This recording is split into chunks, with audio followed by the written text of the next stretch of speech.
Here's why being serious about your goals might actually be the reason you never achieve them. Meet this guy. Let's call him Daniel. Every January, he does what so many of us do. He buys a fresh notebook, writes a long list of goals, and even picks up new sneakers for the gym. His list looks impressive. Work out 5 times a week, double his income, learn Spanish. And for the first week, he's on fire. He wakes up early, hits the gym, writes in his notebook, and tells himself this year will finally be different. But by week 2, life shows up. A late night at work makes him miss the gym. Spanish lessons start to feel like homework. And that notebook that once felt inspiring, now it feels heavy, almost like proof that he's already falling behind.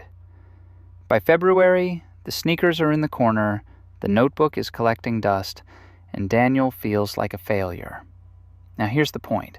Daniel's story isn't unique. We've all been there. Super motivated in the beginning, then slowly falling off. And for him, that's not because he's lazy, not quite, but because he took his goals too seriously. And that one mistake is exactly what keeps most of us stuck. When you treat your goals like a full-time job, you pile on pressure. And pressure leads to burnout, procrastination, and eventually giving up. Before I break it down, let me know in the comments if you're better than Daniel or worse off. Or, crazy enough, you're Daniel yourself. Now let's break it down. Research shows there are 3 big reasons why being too serious about your goals can actually stop you from reaching them. The first reason is burnout. When you load yourself with massive, inflexible goals, you burn through your energy fast.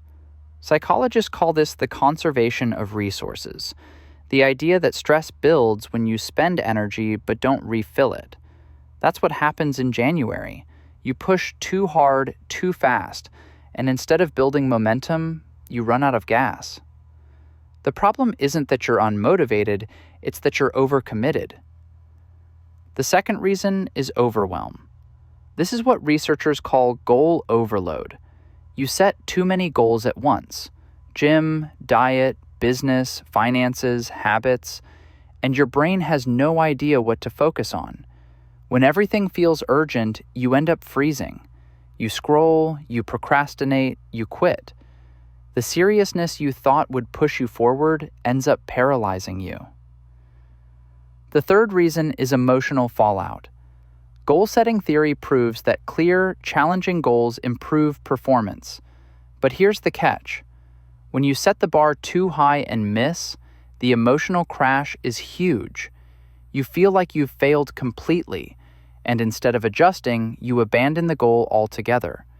That's why so many people give up by February. They didn't just fall off track, they lost confidence. So when you combine burnout, overwhelm, and emotional fallout, you get the same cycle every year. Excitement in January, disappointment in February, and then guilt for the rest of the year. So the truth is, it's not that you don't care about your goals or that you're not capable. It's that being too serious about them is working against you. If you want to actually achieve them, you need to approach them differently. Smaller steps, lighter pressure, flexible progress.